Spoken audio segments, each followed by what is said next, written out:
Hi, I'm Marion. I'm 19, and the craziest thing happened to me yesterday. I got stuck in an elevator with the guy that I've been madly in love with for 3 whole years. Brad is so smart, so handsome, so popular, and I'm afraid to even talk to him. Imagine that you end up trapped with the man of your dreams in an elevator. Do you know what that's like? It's like being in space without an oxygen tank. Brad pushed the emergency button and kicked the door. It seems like we'll be here for a while. Oh, no! We retreated into our phones to pass the time. I tried to think of something to talk about, but my head was as empty as the Gobi Desert. At that moment, Brad started laughing. I looked at him. Look at this funny picture.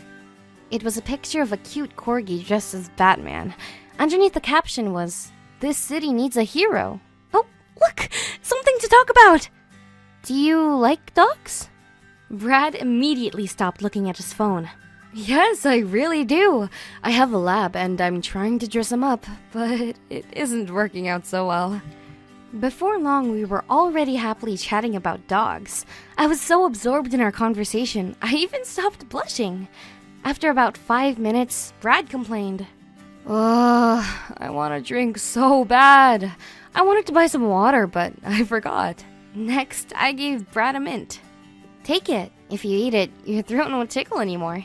When Brad took the mint, his fingers touched mine. What an unbelievable feeling! Brad wanted to drink, but I had the opposite problem. I drank too much, and now I needed to go to the bathroom. And it got worse every minute. I crossed my legs and started rocking. What's wrong? My back hurts. My muscles are asleep. Brad then took a plastic bag out of his pocket, turned it inside out, and put it on the floor. I didn't want to sit, but this was Brad. He put down a bag for me. Of course, I sat down and needed to go to the bathroom even more. And the light went on in the elevator. I shrieked, jumped, and hung on Brad. Ah! What's that? Everything's okay. They're just fixing the elevator. Don't be scared. We were hugging and Brad rubbed my back. If the elevator had broken and fallen at the moment, I swear I wouldn't have even noticed. And then the lights turned on and the doors opened. See, we're free. I jumped out of the elevator and rushed up the stairs to my apartment. The bathroom. I need the bathroom now! Brad's scream stopped me at the next stairwell. Hey, Marion! Do you want to go anywhere tomorrow night? And there was a still with some triumphant fireworks, soaring hearts, prancing unicorns, or something like that. Yes, of course! And that's how an unpleasant situation brought me closer to the man of my dreams. Has anything like that happened to you? Hello, my name is Gail, and I cry diamonds. I would like to joke and say that with every tear I cry, I get richer, but alas, it only hurts. And the saddest thing is that, over time, I myself risk turning into stone. My rare disease did not manifest for a long time, and until 15 years old, I lived the life of an ordinary teenager, with the exception of my unusually clear blue eyes, very pale, thin skin, and excessively strong thirst. I calmly drank 4 liters of water a day. I was just like everyone else. But once, when Dad was driving me to school, we had an accident. There were no serious injuries, a couple of cuts on my father and a slight bruise to my head. But a week later, I woke up with a sharp pain in my right eye. I ran to the mirror and saw that something like a small white piece of glass was in it. With my mom's help, we took out a crystal with an irregular shape and sharp corners. The pain continued, and we extracted another 5 crystal tears. To our surprise, the ophthalmologist at the hospital, although very frightened, knew the reason for the nightmare that was happening to me. I had a series of tests and was diagnosed. I have a type of nephropathic cystinosis. Sounds creepy, right? This is an extremely rare genetic disease when hexagonal crystals form in the cells of the bone marrow, liver, spleen, lymphatic system, and even on the cornea of the eye. The chances of a person suffering from this disease are about 1 in 200,000, but I was lucky. The disease makes itself known from early childhood, but mine was almost asymptomatic. As it turned out, my fair skin and hair, pale blue eyes, and a constant need for water were the first signs of this rare ailment. But the unfortunate accident with my father spurred its sharp progression, and the cystine crystals that form in my eye, which are poorly soluble in water, threatened to deprive me of my vision. This wasn't the worst of it. Soon, we became convinced that crystal tears were only the first manifestation of a terrible disease. Now crystals attack my whole body and are formed literally everywhere, in the stomach, liver, lungs, and I risked turning into stone.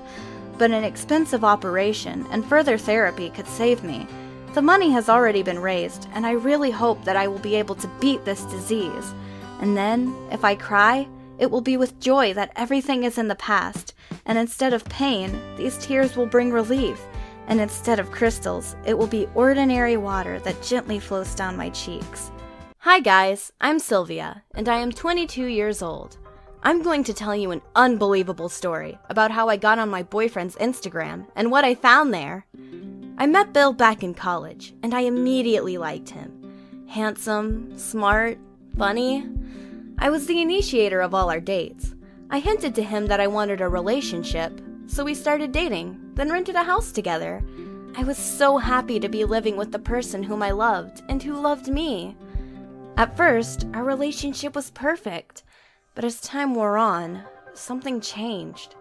Sometimes Bill retreated into himself. He became callous and aggressive.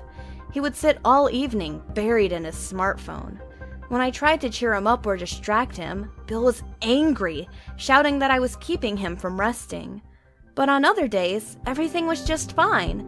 We talked a lot, laughed, watched movies together, and went on vacations. I could not understand what these sudden mood changes were all about, but I tolerated them. Bill's birthday was approaching, and I began to plan a party. I wanted to invite all his friends, cook a lot of delicious food, organize games and dances. But Bill, it seemed, didn't care. He simply nodded to any of my questions without taking his eyes off the smartphone. I exploded. I don't know what came over me. I snatched the smartphone from Bill and threw it against the wall. Oh, what a fight we had after that.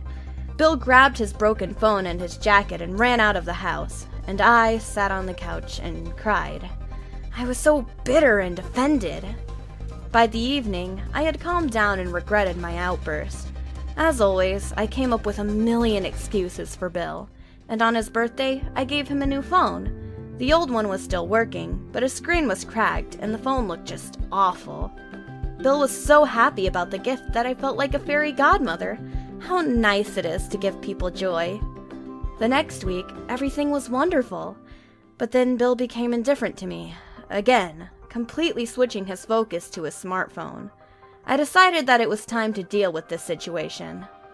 Yes, I know. I wouldn't call what I did ethical, but put yourself in my shoes.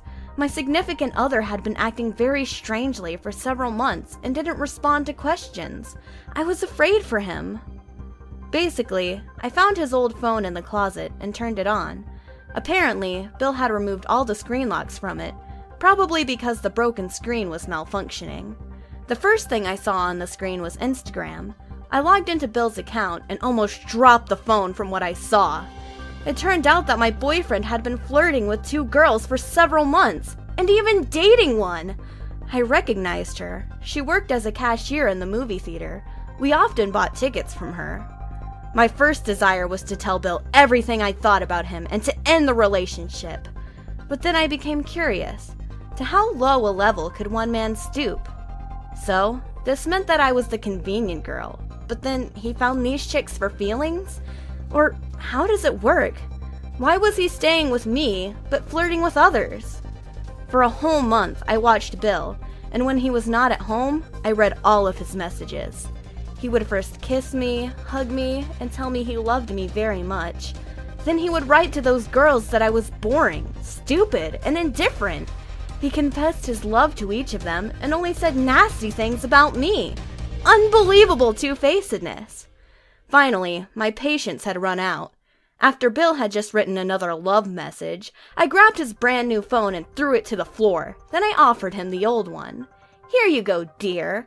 I think you will find a lot of interesting things on here, like I did." Bill was in shock. You should have seen how he blushed without even saying a word in his own defense. It was so nice. I packed up my things and left. Of course, he apologized. He gave me flowers, swore that this would never happen again.